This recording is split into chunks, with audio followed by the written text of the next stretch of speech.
Pada dasarnya, perilaku konsumen mengacu pada hal-hal yang mendasari konsumen untuk membuat keputusan dalam membeli barang.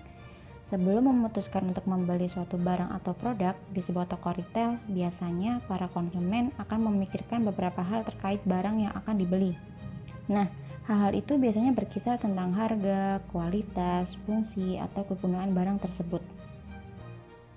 Oleh karena itu, perilaku konsumen bukanlah sesuatu yang bersifat tetap dan dapat diprediksi dengan mudah. Keinginan dan minat masyarakat dapat dengan mudah berubah tanpa memandang waktu dan keadaan. Nah, oleh sebab itu, pengusaha retail perlu belajar membaca perilaku konsumen dan terus berinovasi dalam memberikan promo dan menciptakan tren yang dapat menarik konsumen untuk berbelanja. Pada kesempatan kali ini, kita akan belajar tentang perilaku konsumen dalam bisnis retail.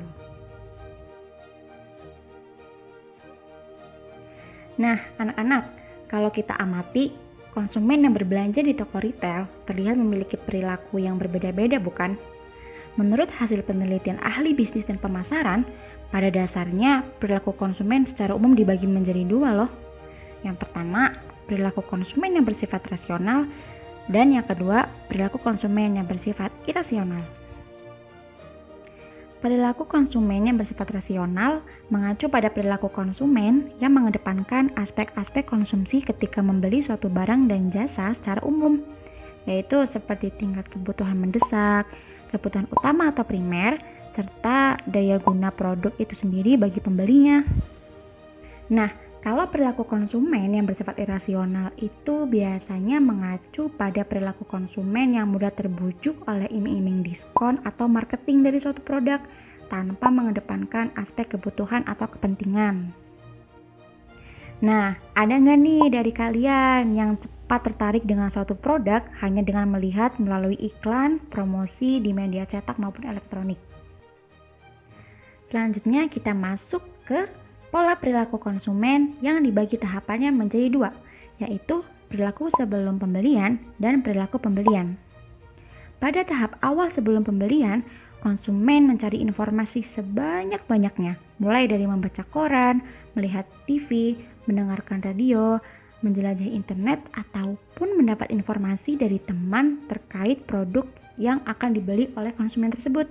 Setelah itu, konsumen berusaha mendapatkan uang, baik dengan cara mengambil uang di ATM, meminjam teman, atau menggunakan kartu kredit untuk dapat digunakan dalam membeli produk yang diinginkan. Kemudian, perilaku pembelian.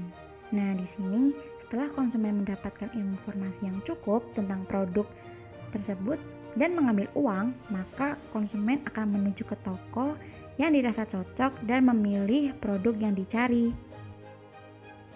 Pola perilaku pembelian juga memiliki tahapan loh, yaitu memilih produk, membayar produk yang diinginkan, menggunakan produk tersebut, bahkan bisa membeli kembali produk apabila konsumen merasa puas. Pola perilaku pembelian ditutup dengan memberikan umpan balik kepada peritel dan menyebarkan informasi terkait produk tersebut kepada konsumen lain. Tahap ini disebut tahap komunikasi yang juga meliputi perilaku konsumen pasca pembelian. Konsumen toko retail pada umumnya beragam loh, dari usia anak-anak, remaja, dewasa, sampai lanjut usia. Menurut ilmu bisnis dan pemasaran, ada beberapa elemen yang memengaruhi perilaku konsumen retail, yaitu faktor kebudayaan, faktor sosial, faktor pribadi, dan juga faktor psikologis. Faktor kebudayaan. Setiap bangsa pasti memiliki budaya khas masing-masing. Begitupun budaya masyarakat terhadap pembelian di toko retail. Pastinya berbeda kan antara masyarakat satu dengan yang lainnya, itu memiliki ciri khasnya masing-masing. Perilaku konsumen dalam berbelanja di toko retail juga dipengaruhi oleh faktor-faktor sosial, seperti kelompok acuan yang memengaruhi konsumen tersebut, keluarga si konsumen, maupun peranan dan status konsumen dalam masyarakat. Selanjutnya ada faktor pribadi yang meliputi berbagai faktor bersumber dari diri sendiri yang memengaruhi keputusan dalam membeli suatu produk di toko retail.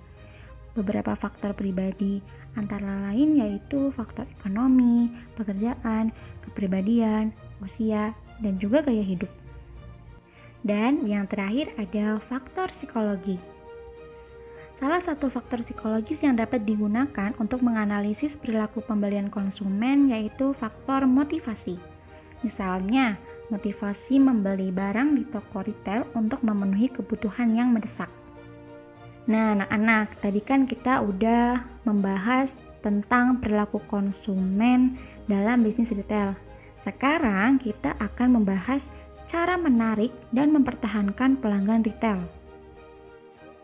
Supaya usahanya sukses, seorang pengusaha retail hendaknya mampu menarik, memuaskan, dan mempertahankan para pelanggannya agar selalu berbelanja di toko retail miliknya. Ada banyak cara loh yang dapat dilakukan oleh peritel untuk menjaga loyalitas pelanggan. Di antaranya yaitu dengan memberikan pelayanan atau servis terbaik kepada pelanggan, juga menyediakan konsep atau atmosfer toko yang nyaman untuk berbelanja. Nah, bagi kalian yang ingin memiliki toko retail sendiri, harus memperhatikan hal-hal yang sudah kita bahas sebelumnya. Ditambah dengan 3 elemen lingkungan toko, seperti citra toko, atmosfer toko, dan juga teater toko. Agar apa? Agar dapat menjadi daya tarik para pelanggan untuk lebih betah dan loyal berbelanja di toko retail kita. Sekian video dari saya. Mohon maaf apabila ada tutur kata yang kurang berkenan di hati kalian. Terima kasih. Wassalamualaikum warahmatullahi wabarakatuh. Jangan lupa share ke teman-teman ya. Dadah.